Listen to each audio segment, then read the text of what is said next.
എന്നെ ഇങ്ങനെ കണ്ടാലും അവര് പൊക്കൂലേ? ഇങ്ങനെ കണ്ടാ പൊക്കും, പക്ഷെ വഴിയുണ്ട്. എന്താണ്? ചായ മാറ്റാം. എങ്ങനെ? കാണിച്ചു തരാം. ഞാനെണ്ണില്ല.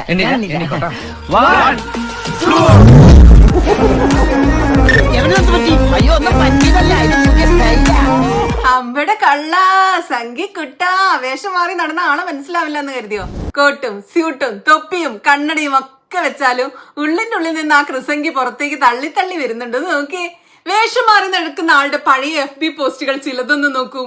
2016 നവംബർ 8 കൃസംഗി തുള്ളിച്ചാടുകയാണ് സുഹൃത്തുക്കളെ.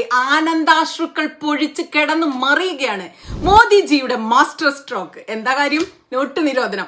നോട്ട് നിരോധിച്ചപ്പോ ഒരു നാട് മുഴുവൻ ഇവിടെ തേങ്ങിക്കറിഞ്ഞപ്പോ ക്യൂ നിന്ന ആളുകൾ മരിച്ചു വീണപ്പോൾ കൃസംഗി ആനന്ദ നൃത്തം ചവിട്ടിക്കൊണ്ടിരിക്കുക. ഡോക്ടർ ടിജു സാറേ, എന്നിട്ട് കള്ളപ്പഴം മുഴുവൻ ഇപ്പൊ വന്നോ, തിരിച്ചു വന്നോ, ഇപ്പൊ ഇല്ലാതായോ? തീർന്നില്ല കേട്ടോ. പണ്ട് മുതലേ ഇയാൾക്ക് സെലിബ്രിറ്റികളെ കണ്ണെടുത്ത് കണ്ടുകൂടാ. മൂപ്പരുടെ കണ്ണിലും മൂപ്പഴാണ് ഏറ്റവും വലിയ സെലിബ്രിറ്റി, താരം, സുന്ദരൻ എല്ലാം.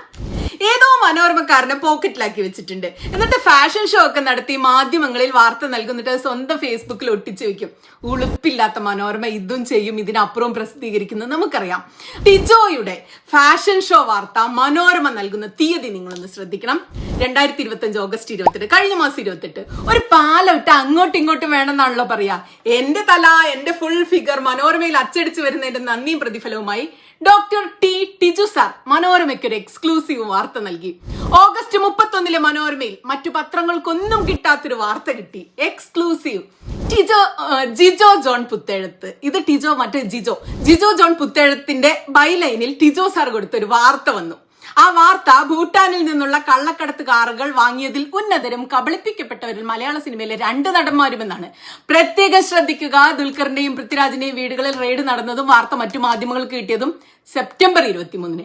എന്നാൽ മനോരമയ്ക്ക് ഡോക്ടർ ടിജു സാർ ഓഗസ്റ്റ് 31 തന്നെ വാർത്ത ചോർത്ത് നൽകി. അന്ന് പറഞ്ഞത് കബളിപ്പിക്കപ്പെട്ടവരിൽ നടന്മാർന്ന. ഇപ്പൊ അവര് പ്രതികളാണ്. ഇപ്പൊ പുറത്തു വന്ന വാർത്തയിലെ ഒരുവിധം എല്ലാ കാര്യങ്ങളും അന്ന് ടിജു സാർ നൽകിയ വാർത്തയിലുണ്ട്. അപ്പോ ഈ ഗൂഢാലോചന ഡോക്ടർ ടിജു സാർ തുടങ്ങിയിട്ട് കുറെ കാലമായി. ടിജു സാറേ, ഇതൊക്കെ ഇങ്ങനെ മറുപടി പറയേണ്ടി വരും ടിജു സാറ്. ഈ ഗൂഢാലോചനയിൽ ഡോക്ടർ ടിജു സാർ മാത്രമല്ല പലരും ഉണ്ടെന്നാണ് ഈ വാർത്ത നമുക്ക് കാണിച്ചു തരുന്നത്. ഒരു മാസമായിട്ട് പുള്ളി ഇതിന്റെ പിന്നാലെ കിണഞ്ഞു നിൽക്കുക. പറഞ്ഞു വന്നത് ഈ ടിജു സാർക്ക് സെലിബ്രിറ്റികളോട് വൻ പുച്ഛവും പരിഹാസവും. അങ്ങനെ പുച്ഛം മൂത്ത് പുറത്തേക്ക് തള്ളി വന്നപ്പോ മൂപ്പര് മോഹൻലാലിനെതിരെ ഒരു പോസ്റ്റ് ഇട്ടു. പോസ്റ്റിൽ പറയുന്നത്, മെയ് 21 നടൻ മോഹൻലാലിന്റെ പിറന്നാൾ ആശംസാ പോസ്റ്റിന് 1000കണക്കിന് ലൈക്കുകളും 100 കണക്കിന് ഷെയറുകളും. മെയ് 22 സ്വാതന്ത്ര്യ സമര സേനാനി രാജാറാം മോഹൻ റോയുടെ ജന്മദിന സ്മരണാർത്ഥം ഇട്ട പോസ്റ്റിന് ലൈക്ക് ചെയ്യാൻ 50 പേരില്ല. ലൈക്കിനെ കുറിച്ചാ കരച്ചില്. റിയൽ ഹീറോസ് ആയ സ്വാതന്ത്ര്യ സമര സേനാനികളെ കണ്ടില്ലെന്ന് നടിക്കുകയും ആരോ എഴുതിയ തിരക്കഥയ്ക്കനുസരിച്ച് വെള്ളിത്തിരയിൽ ധീരത നടിക്കുന്ന ഹീറോസിനെ അമിതമായി ആരാധിക്കുകയും ചെയ്യുന്ന അറിവില്ലായ്മയെ എന്ത് പേരിട്ട് വിളിക്കുമെന്ന്. അയ്യടാ, ടിജു സാർ ഉള്ളിലിരിപ്പ് പുറത്തു വന്ന് കണ്ടോ? ഉള്ളിലെ കൃസംഗി പുറത്തു വന്ന് കണ്ടോ? വ്യത്യസ്തതയുള്ള ഒരു കരച്ചിൽ. സത്യാണെന്നേ, ഈ ലോക മോഡലും റാമ്പിൽ തിളങ്ങുന്ന കസ്റ്റം സാറുമായ ഡോക്ടർ ടിജു സാറിന്റെ ബർത്ത്ഡേക്ക് പോലും വിഷ് ചെയ്യാൻ ആളില്ല, ലൈക്കില്ല. സാറിന്റെ കയ്യിലിരിപ്പ് വെച്ച മോദിജിയുടെ പിറന്നാൾ പോലെയൊക്കെ ആഘോഷിക്കേണ്ട പിറന്നാളാണ് ഈ ടിജു സാറിന്റെ പിറന്നാളും. വിഷമിക്കേണ്ട ടിജു സാറേ, സാറ് സംഖ്യയാണെന്നുള്ളത് ഇപ്പോഴല്ലേ മാധ്യമങ്ങൾക്ക് മനസ്സിലായത്, ഇപ്പല്ലേ ഞങ്ങൾ ഇതൊക്കെ അറിയുന്നത്. അടുത്ത പിറന്നാൾ മുതൽ സംഖ്യകൾ ഇത് വൻ ലോക ആഘോഷമായിട്ട് ആഘോഷിച്ചോളൂ. അടുത്തതായി നോക്കിയപ്പോ ഒരു അശ്ലീല പോസ്റ്റ്. എന്തായിരിക്കും ഇയാൾ അശ്ലീലം പോസ്റ്റ് ചെയ്തെന്ന് വിചാരിച്ച് നോക്കിയപ്പം ഡേറ്റ് നോക്കി. 2014 നവംബർ 2 കൊച്ചിയിൽ നടന്ന കിസ് ഓഫ് ലവിനെ പരിഹസിക്കുകയാണ്. പരിഹസിക്കുന്ന കുഴപ്പമൊന്നുമില്ല, ആർക്കും പരിഹസിക്കാം. പക്ഷെ ഒരു സർക്കാർ ഉദ്യോഗസ്ഥന് ഒരിക്കലും ചെയ്യാൻ പാടില്ലാത്ത വിധത്തിലാണ് ഇയാൾ തന്റെ സോഷ്യൽ മീഡിയ കൈകാര്യം ചെയ്തിരുന്നെന്ന് പറയാനാണ് ഈ പോസ്റ്റ് ഞാൻ കാണിക്കുന്നത്. നിരന്തരം മോദി സ്തുതി, ഭാരത് മാതാ കീ ജയ് വിളികൾ, അമിത ദേശീയത ആഘോഷങ്ങൾ, BJP ഒഴികെയുള്ള രാഷ്ട്രീയ പാർട്ടികളെ പരമപുച്ഛവും പരിഹാസവും. ദോഷം പറയരുതല്ലോ. മോദിജീനെ പുകഴ്ത്തലും ഹിന്ദു ആഘോഷങ്ങളുടെ പിന്നാലെ പായലും ഒക്കെ കാരണം തിരക്ക് കൊണ്ട് മൂപ്പര് ക്രിസ്തുമസും ഈസ്റ്ററും വരെ ആഘോഷിക്കാനും ആശംസിക്കാനും പലപ്പോഴും മറന്നുപോയിട്ടുണ്ടാവും. പക്ഷെ ഒരിക്കൽ പോലും ഓണം, വിഷു, ദീപാവലി, ആലുവ ശിവരാത്രി ആശംസ, രക്ഷാബന്ധൻ, അതന്നെ രക്ഷാബന്ധൻ, പിന്നെ അഷ്ടമി രോഹിണി ഒക്കെ ആഘോഷിക്കാൻ മറക്കാതെ സംഖ്യകൾക്ക് ആശംസ അറിയിച്ചിട്ടുണ്ട്. ഉണ്ണിയേശു ജനിച്ചത് ഓർത്തില്ലെങ്കിലും ഞങ്ങളുടെ കൃഷ്ണൻ ജനിച്ചത് മൂപ്പര് മറന്നിട്ടില്ല. അതൊക്കെ പോട്ടെ, മനുഷ്യരല്ലേ പുള്ള, എങ്ങനെയൊക്കെ ചെയ്തു പോകും. ഉയിര് പേടിച്ച് ചിലപ്പോൾ BJP-കാരുടെ പിന്നാലെ പായുന്നതായിരിക്കും, എന്താണാവോ. എന്നാൽ ബാക്കിയുള്ള സമയങ്ങൾ, ഇടവേളകൾ ആനന്ദകരമാക്കാൻ വേണ്ടി മതം പറയുന്നതാണ് പുള്ളിയുടെ ഹോബി. ഇയാൾ ഓർത്തഡോക്സ് സഭയുടെ എല്ലാത്തിലും ഇടപെടും, അച്ഛന്മാരെ സുഖിപ്പിക്കാൻ പോസ്റ്റുകൾ ഇടും, സഭാതർക്കങ്ങളിൽ പക്ഷം ചേർന്ന് കൃത്യമായി നിലപാട് പറഞ്ഞുകൊണ്ടിരിക്കും. ഒരു പോസ്റ്റ് നിങ്ങളൊന്ന് നോക്കൂ, അദ്ദേഹം എഴുതി വെച്ചിരിക്കുകയാണ്: കഷ്ടം, രാത്രിയുടെ അന്ത്യയാമങ്ങളിൽ ഒരു കള്ളനെ പോലെ പൂട്ടിയിട്ടിരുന്ന പള്ളിയുടെ വാതിൽ തല്ലിപ്പൊളിച്ചു തുറന്ന് ഈ വിവരം കണ്ടുപിടിച്ച ഒരു അച്ഛനെ മർദ്ദിച്ച് അവശനാക്കി ആ പള്ളിയിൽ കടന്ന് അക്രമം കൂടിയിട്ട് ഒരു ശ്രേഷ്ഠ പുരോഹിതൻ കുർബാന അർപ്പിച്ചു എന്ന് വീരസ്യം പറയുന്നു. അത് അനേകം ആളുകൾ നന്നായി എന്ന് പറയുന്നു. നിയമം ലംഘിച്ചതിനും അതിക്രമം കാണിച്ചതിനും പോലീസ് അറസ്റ്റ് ചെയ്ത് കൊണ്ടുപോകുന്നു. എന്തെല്ലാമാണ് ഇവിടെ നടക്കുന്നുണ്ട്. നിലവിളിയാട്ടോ. എനിക്ക് സത്യം പറഞ്ഞത് വായിക്കുമ്പോൾ ചിരി വരുന്നുണ്ട്. എന്ത് കുർബാന നടത്തിയെന്ന, വീണ്ടും ആത്മരോഷം തുടരാണ്, എന്ത് കുർബാന നടത്തിയെന്നാണ് പറയുന്നത്? കുർബാനയുടെ പരിശുദ്ധിക്ക് കളങ്കമേൽപ്പിച്ചിട്ട് എന്താണ് നേടിയത്?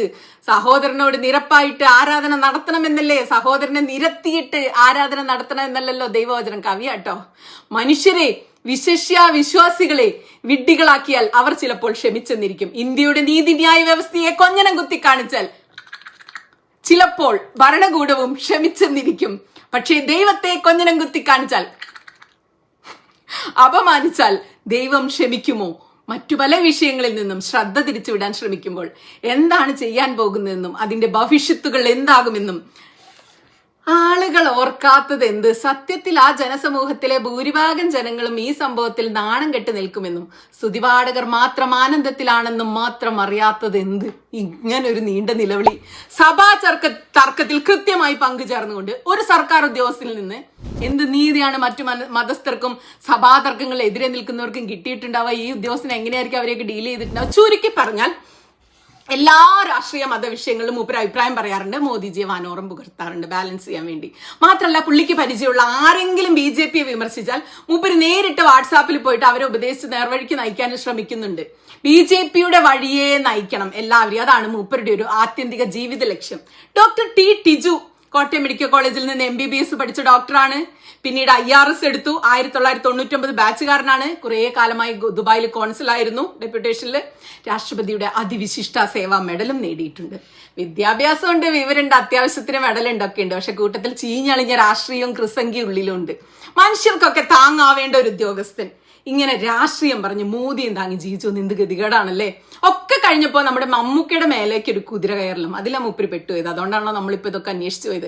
അപ്പൊ സാറേ, ഒളിസേവയുടെ കാലം കഴിഞ്ഞു, സാർ ഇപ്പൊ പ്രശസ്തനായി, ഇനി പരസ്യമായിട്ട് രാഷ്ട്രീയവും അജണ്ട നടപ്പാക്കലൊക്കെ അങ്ങോട്ട് തുടങ്ങിയാട്ടെ.